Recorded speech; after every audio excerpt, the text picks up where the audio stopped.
Welcome back, ladies and gentlemen. Here we go again. As we've talked about on previous shows, HSBC is now planning to charge for holding deposits. When will central banks start taxing cash? First, Morrie, you wrote a blog on USA Today online titled "The Saudi Arabia Expands Refineries as OPEC Disintegrates." Can you explain that? Yes, because the Saudi Arabs are facing troubles in the sense that they have 5 huge oil fields, which people who are objective, somebody who's close to T. Boone Pickens told me that 2/3 of those oil fields are pretty much tapped out. They've been using them now for years and years, and they have had no objective inspection for the last 35 years, ever since Aramco was kicked out and the Saudis took it over as a national company without anybody else being involved. But they don't let you know that, so now they're desperate to go past the next maybe 5 years or 6 years or whatever it is until they really start going downhill. Like then what do? They invade Kuwait? No, that's where the refineries come in. They want to start refining. They want to get into the refinery business. They've seen how effective the refineries are here in the United States. It's a big business today. Even the refineries get you coming and going. Right now, for instance, the refineries, our biggest refineries are down at the Gulf of Mexico in Louisiana, Texas, Houston, and so on. And what they are doing is when the price of West Texas Intermediate, the light oil that's being produced in the United States, they buy at that low price, and then they go and sell it to the world market, Brent crude, at a much higher price. The margin between WTI, West Texas Intermediate, and Brent crude has been as high as $7 and $8 per barrel, which is it used to be almost the same. Well, so the refineries are really making out like bandits. And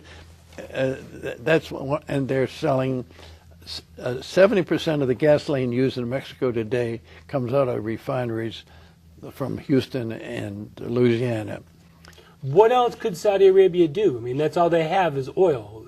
Would they have? No, I'm telling you, start to refine. They're doing it. They're going full steam ahead, which proves my point. They know that their days are numbered. Well, their days may be numbered if the Iranian situation blows up in their face, which could happen. But they have what they have going for them is over $1 trillion. Said that the few people that own almost everything in Saudi Arabia have put away for themselves, and their rainy day fund. Pardon me? A rainy day fund. Well, they don't have any rain there. Let's say a sandy day fund. Sandy day fund. Yeah. So the thing is, they absolutely put the screws to fracking in this country, but on November the 27th in Vienna, when most of OPEC wanted to cut back production because oil had gone down to around $70 a barrel, WTI. So the Saudis surprised everybody, said, no, we're going to even produce more, because they were out to undercut America's production. And you don't hear much about that. To me, when a country does something that's antagonistic to the United States, they're our enemy, not our friends. So it becomes a petro war. Yeah, but the point is, you notice this great administration of ours has never said one negative word about this King Solomon and his predecessor who died. Saudi Arabia seems to be beyond criticism. And they are the ones that really put the screws. Well, they always have been, going back to several administrations before them. It goes back to Roosevelt. Roosevelt recognized them in 1934 and gave them recognition at that point. At that point, nobody paid any attention to them. I mean, if you look at 9/11, 3/4 of the hijackers on the planes were Saudi Arabian. They weren't Iraqis. They weren't Kuwaitis, they were Saudis. I told you the story about the bin Laden family, which was in Washington the day before. And my daughter-in-law, who was working for the Carlyle Group at that time, was hosting them. And the next morning for breakfast, they They were gone. The whole clan. There were about 45 or 50 of the whole group, and the whole clan was gone. And later on, it was determined that a Saudi jet was given landing rights in Washington, and they took them all back overnight, and nobody ever said anything. That's another thing I find rather suspicious. Why didn't somebody get tipped off? Why would they have taken that whole family back that night? Nobody found anything wrong with that happening. Even if you did, you wouldn't have thought that it would lead to what actually happened. No, but that day. You would have alerted certain security people and saying, "Wait, there's something fishy going on."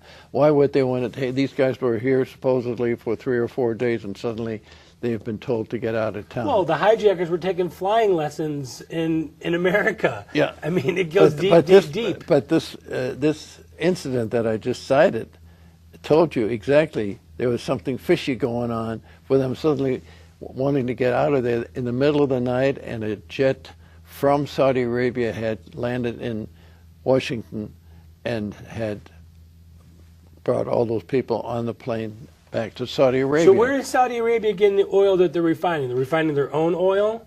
Of course. Are they refining other Middle East countries, OPEC countries' oil? They don't have any. They have some refining now. Right now, they're refining some of their own. I'm saying is they're already looking past oil field production and saying we need something to keep us going. We can't just live on $1 trillion or whatever they have. So that's an industry that they are now aggressively pursuing. That's what I wrote about. Okay, we've talked about this on past shows. Usually we talk about it being in Europe, where the central banks are taxing people to hold money in their deposit. They're actually, to put money in the bank, they're charging you. HSBC has decided to start doing that here. Are the central banks going to start taxing cash next? Well, are you talking about the Federal Reserve Board? When you say central banks, are you talking Well, the Federal Reserve Board here, the ECB. I'm talking about banks throughout the world. There seems to be a war on cash that they're trying to eliminate. They're trying to get us down to all digitalized currency. Subject to speculation. I don't think so. I think right now we are in a very definite disinflationary environment. I heard as late as today, as we speak today, that the United Kingdom is on the verge of deflation, which means they're discounting the prices that they have out there right now. I think there's no sign that indicates that there's any kind of inflationary environment out there at all. When you talk about commodities, when you talk about wages and things like that, because there's too much of everything and not enough demand to absorb it. That's what's inflation. When you have too much, when you have shortage of goods of all types, shortage of employees, shortage of anything, then you got to get the price up there in order to get what you can. The stock market continues to break records. A lot of economists are saying that it's set to reset itself.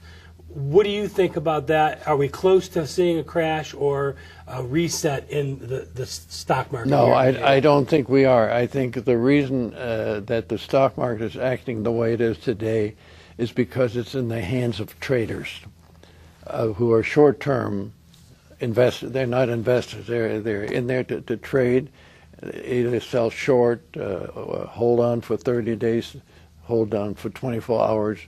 They have contracts that come due. They take it. That's why you have so much volatility in the stock market. That's also there's much more volatility than there used to be. By far, but that's 200 points up, 250 down, 170 up, yes. 150 down. But that's my point. The point is the traders are the one. This is a trader's market, and the average person who doesn't really get into that very deeply is nervous, and he doesn't like that. Somebody that even halfway watches their portfolio and they see it going up one day, going down the next day. Yeah, you get skittish. And scared. Yeah. And the point is that's why 50% of the potential investors are out of the market. We need to take a quick break. If you'd like to email us with comments or catch a segment that you missed, just go to our website, theworldreport.org.